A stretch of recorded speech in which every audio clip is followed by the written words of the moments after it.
This is the book of Joel, chapter 3, verse 9. Proclaim ye this among the Gentiles. Prepare war. Wake up the mighty men. Let all the men of war draw near. Let them come up. Beat your plowshares into swords, and your pruning hooks into spears. Let the weak say, I am strong. So giving all praises, honor, and glory unto Yahweh, Bahasham Yahweh Shai, Bahasham Rachakwadash. Double honors to the elders, apostles, and bishops of Great Millstone, as well as the men that taught them, and peace and blessings unto the 144,000, as well as the rest of the elect. All right, this is Brother Tazapah here with your daily lunch special. And we're going to continue on with the North Korea situation because it's thickening, all right? This thing is brewing up. And so, we're going to look at this right quick. We're going to kick it off with Joel 3 and 9. Proclaim ye this among the Gentiles, all right? The heathen nations, all right? The actual sons of men.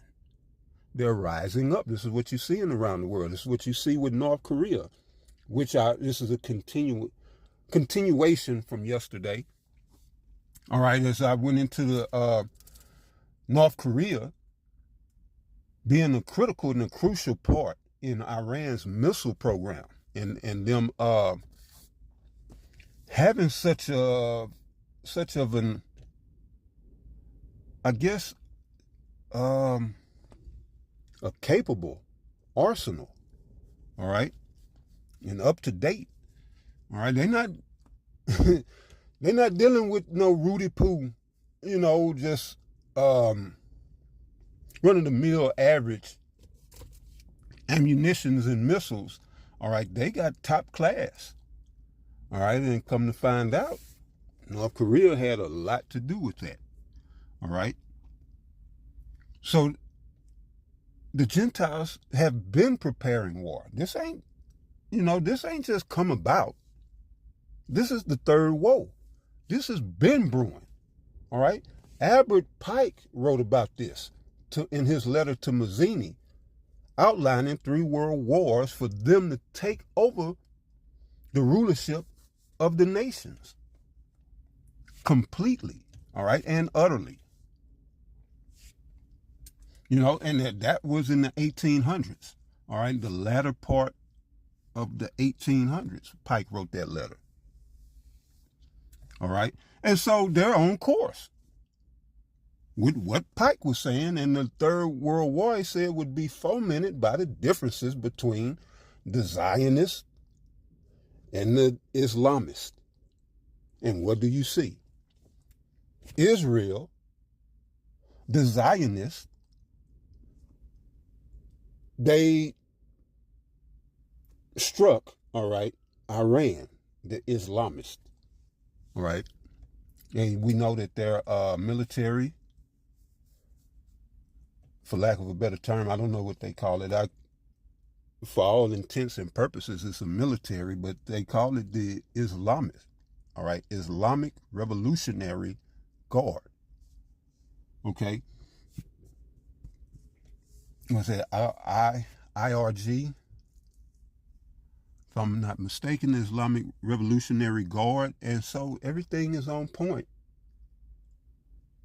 in Esau's eyes. All right. Well, really, everything is on point according to the will of the Most High. You understand? So all systems are go. Now we're gonna catch hell in this third realm of existence. It's gonna be hell for everybody. All right. Only place it ain't gonna be hell is in the spirit world. All right. Judgment is coming to the entire earth. Some will be slated for deliverance and exemption through the Thawa. All right. Let's look at the Thawa. It's always good to go into the Thawa, which is a mark to make one exempt from judgment. That's from the Hebrew, Thawa. Let's look at it. Oh shit, I didn't put the chapter.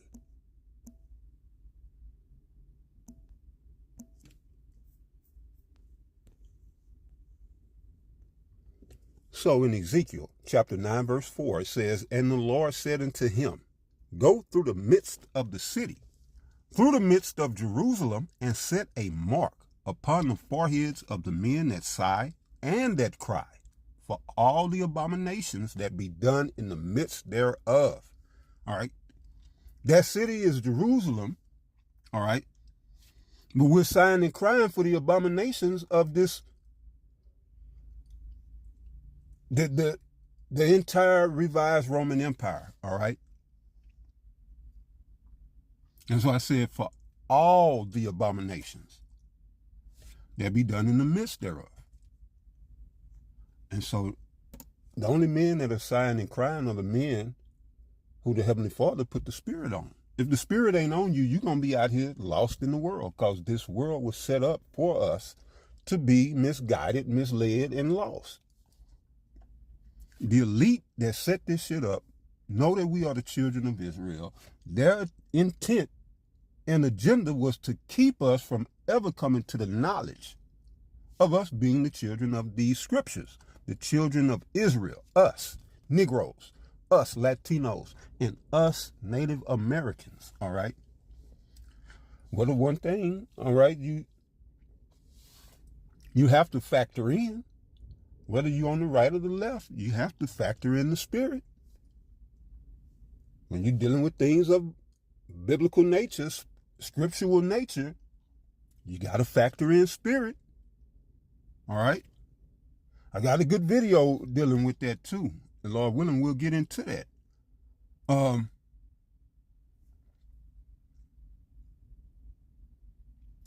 just had a precept.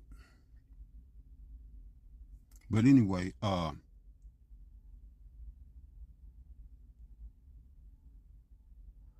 right. So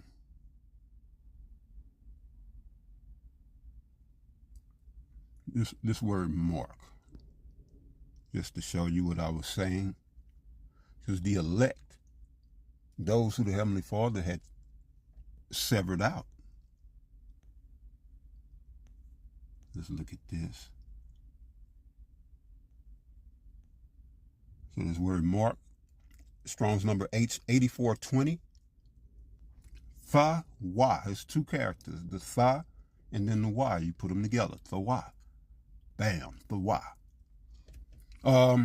It says desire, an outline of biblical usage, definition 1, desire, mark, all right? Our desire is to get the hell up out of here. And 1a says mark, and in parentheses, as a sign of exemption from judgment. All right? So this is what you want. All right? Sighing and crying ain't you sitting in your room yelling at a screen. Now, that could be a part of it. All right? That could be a part of it, but that's not what the Lord was talking about. All right? For us men, we must get out on the highways and byways, make ourselves public, make ourselves known. Okay?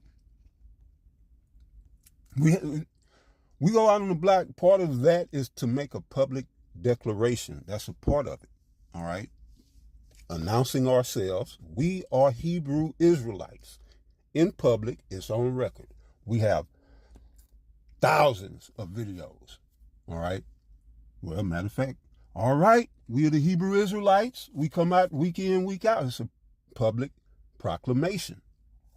All right. Yeah, people come challenge us. Y'all not the Israelites. That sign ain't right. Where you get that sign? But that's fine. That's fine. I mean, you don't say nothing. A motherfucker want to be a parrot.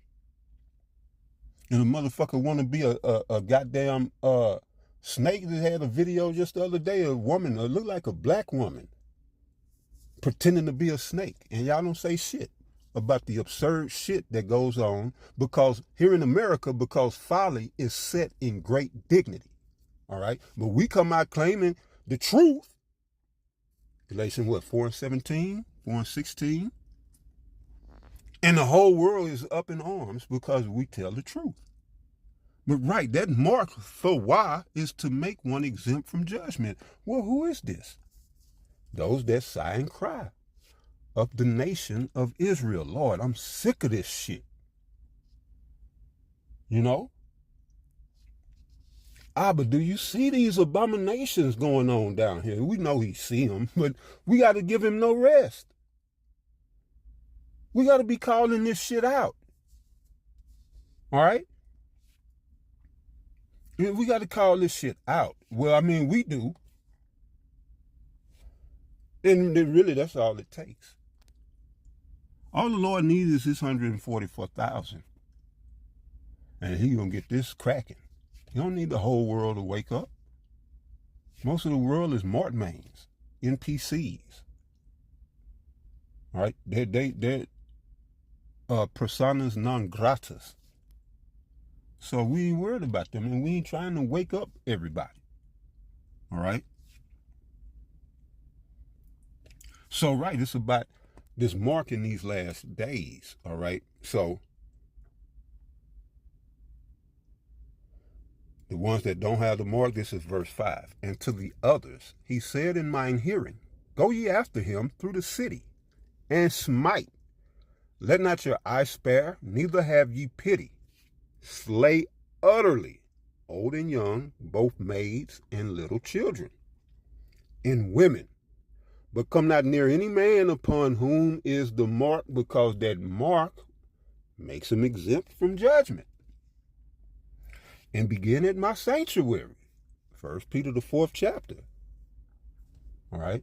For judgment must begin at the house of Israel. What is that, about the 12th verse? 1 Peter 4 and 12. Somewhere around in there. Right, it says, then they began at the ancient men which were before the house. And so, going back. So the Gentiles, they're waking up, they're preparing war. All right, this is what's happening. They're beating their plowshares in the swords. This is in preparation of war. All right, and your pruning hooks in the spears. Let the weak say, I am strong. And what we rarely go into, if ever, with this verse, this denotes famine. Are you beating your plowshares in the swords and your pruning hooks in the spears? That means you're not giving attention, all right, into agriculture, growing crops, getting food. Your priorities and your energies are in defense. Maybe it's in offense, but war efforts. And these war efforts is just like Ukraine. Ukraine was known as the breadbasket of the world. Is it that now? No, because it's war-torn. So, right, that's another aspect of all of this preparing for war. There's a famine coming. A world war brings global famine. Because everybody's beating their plowshares in the swords and their pruning hooks in the spear. If it's a world war, I mean, everybody's in it.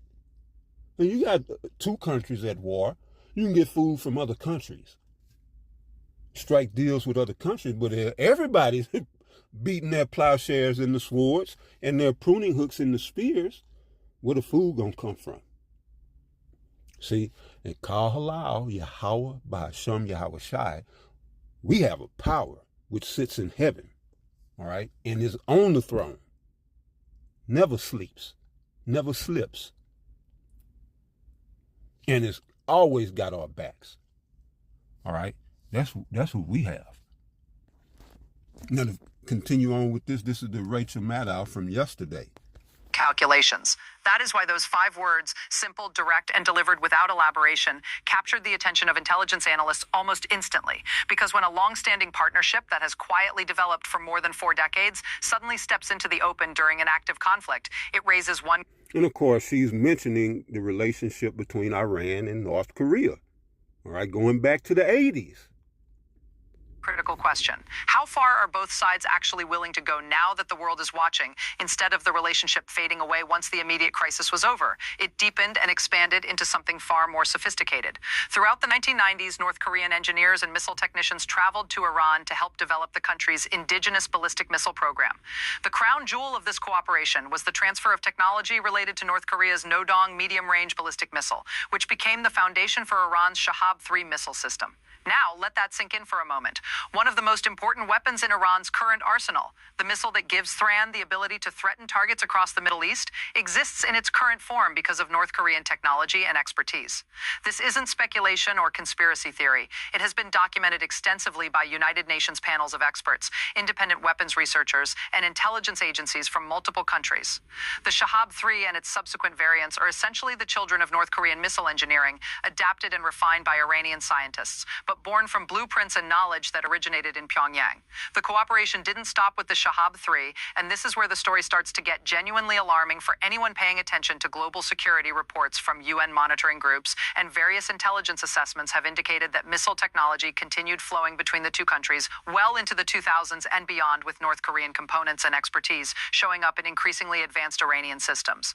There were credible reports that technology related to the BM-25 Muson intermediate-range ballistic missile was shared with Iran, potentially giving TAN access to designs capable of reaching targets far beyond the Middle East. North Korean technicians were reportedly present at Iranian missile test facilities, providing technical guidance and troubleshooting expertise that accelerated Iran's development timeline by years, if not decades. Every sanctions regime, every diplomatic effort, every attempt to isolate these two countries from the global weapons market only seemed to push them closer together, creating a self-reinforcing cycle of cooperation that has proven remarkably resistant to outside pressure.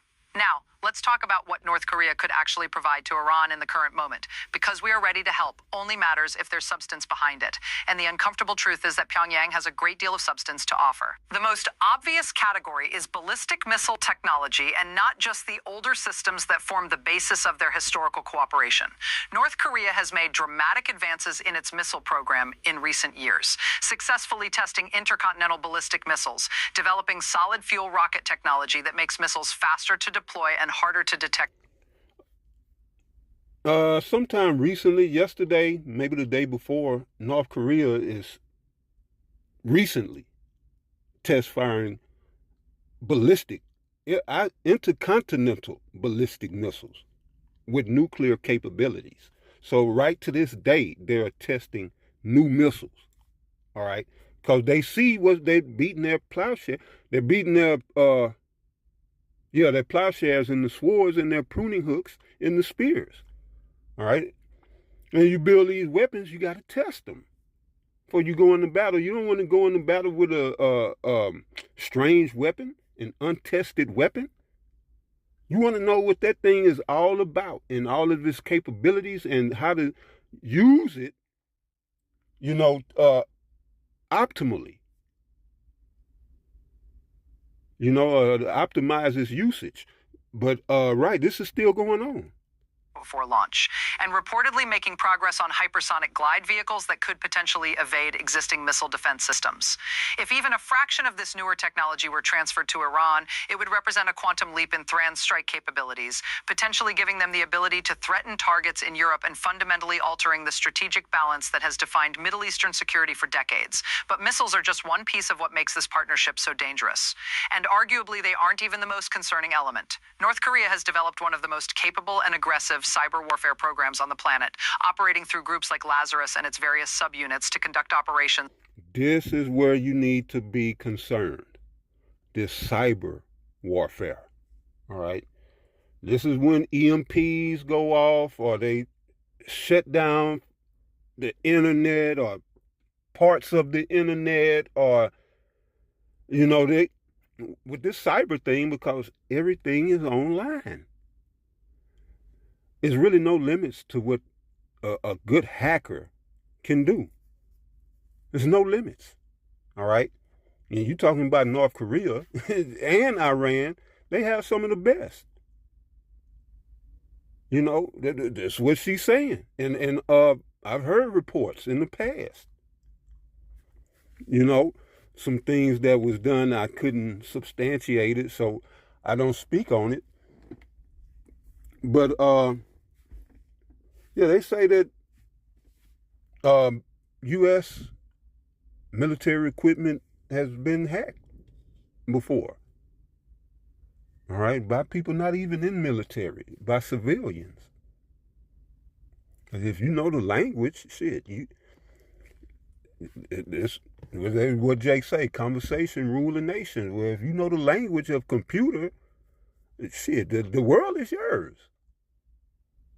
You understand code and how to write code and all of that. This is wild, wild west. Well, Esau trying to close off some of the, as he does, he'll take advantage of it and get rich and then close off all avenues for everybody else. This is who he is. This is what he does. This is why the whole world is ready to destroy this man. All right? But right, cyber warfare is in effect. All right? Don't think it's just missiles flying. That have stunned the cybersecurity world. These are the people behind the 2014 Sony Pictures hack, the W2Cry ransomware attack that crippled hospitals and businesses across dozens of countries in 2017, and the theft of billions of dollars in cryptocurrency that funds North Korea's weapons programs. Their cyber operators are skilled, disciplined, and operate with a level of state backing that few other hacking groups can match. If North Korea were to share cyber warfare tools, techniques, or even personnel with Iran, which already has its own considerable cyber capabilities, the combined threat could be devastating. Imagine coordinated cyber attacks hitting military communication networks, financial systems, power grids, or even water treatment facilities, launched at the exact same time as physical military operations. That kind of scenario might sound like something out of a thriller movie, but security experts say it's a very real possibility.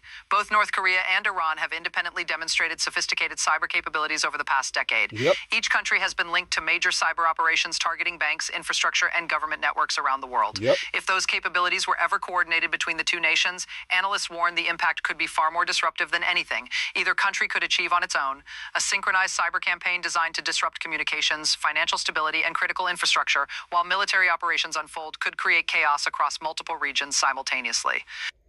And that's a major concern. All right. And to think, let me see what else you got. But the issue that worries intelligence officials the most, the one that shifts this conversation from a regional security problem to a potential global crisis, is nuclear technology. North Korea has already conducted 6 nuclear tests and is widely believed to possess enough fissile material to build dozens of nuclear warheads. Over the years, its scientists have developed the technical expertise required to miniaturize nuclear devices so they can be mounted on ballistic missiles. The Most High created the Smith that blow at the coals. You think she bullshitting? Okay. You think she playing? Or that's fake news? Bam.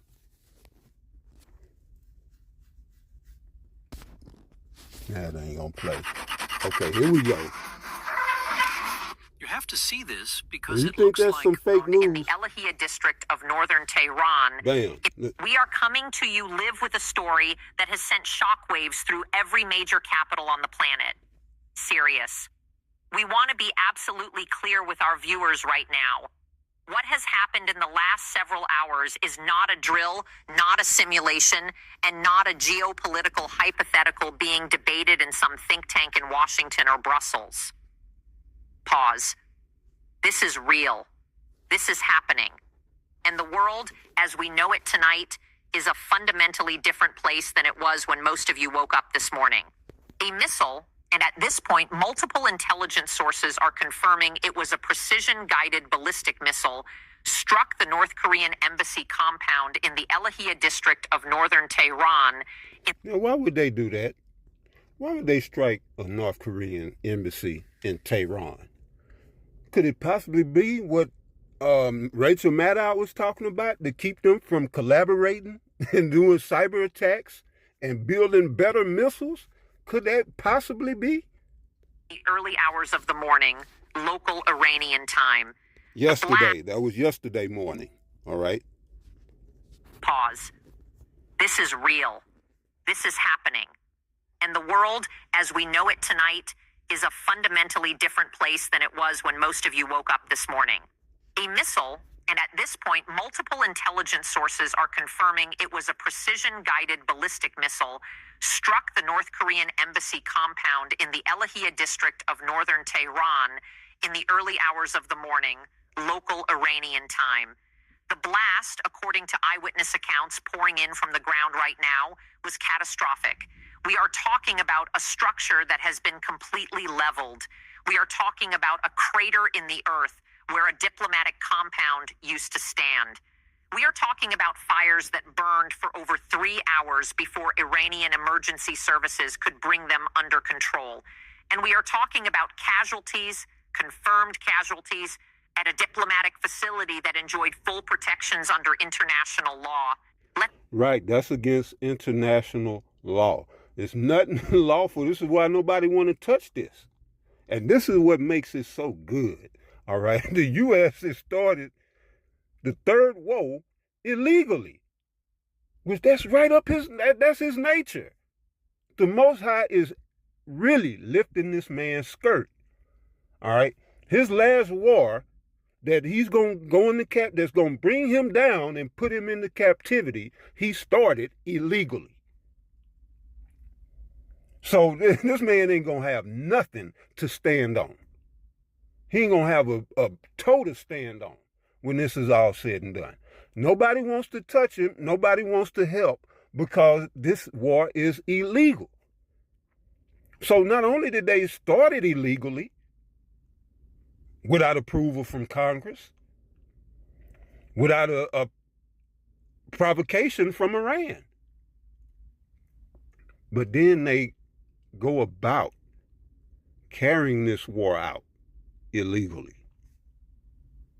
targeting children, which is this is their character, all right? This is in line with their character, and they bombing embassies. Everybody know you go to the embassy, you safe. That's like the Red Cross.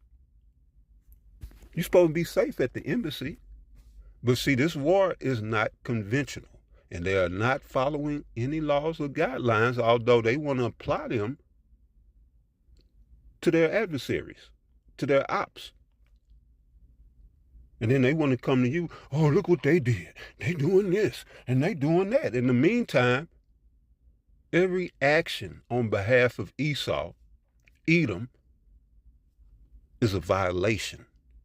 These people are habitual violators.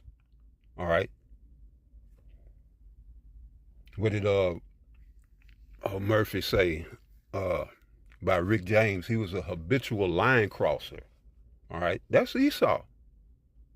He's a habitual line crosser. All right? That sink in for just a moment. This was not a military installation. This was not a weapons depot or a suspected nuclear site. This was an embassy, a recognized internationally protected diplomatic mission, and tonight it is rubble. The implications of what we are about to walk you through are staggering. So stay with us, because this story is moving fast and we are going to bring you every detail as it comes in. To understand. And, you know, Lord willing, I'll keep you informed. I'm going to put this link. Let's see here. I'm going to put that link in that thing. You know, trying to calculate something. Yep. All right. So, yeah, we'll stop it right there. All right. But just know, all right, it's going hot. The third woe is going hot. All right. And yes, like she said, we need to see what developed out of this. Because, yeah, this shows, despite Trump going up on the podium, on these news stations, lying, talking about we kicking ass and we doing this and doing that. Listen, you don't bomb embassies unless that's the act of a desperate man or desperate men. The U.S. is getting it, they getting it brought to them. All right? And when you're getting your ass kicked, guess what? Yeah, you start kicking balls and punching eyes, and this is what they're doing. Illegal strikes, you know, if you in the cage, you know, it's a structured fight. There's certain strikes and holds and grabs you can't do. And you got to respect it because you agreed to play by the rules.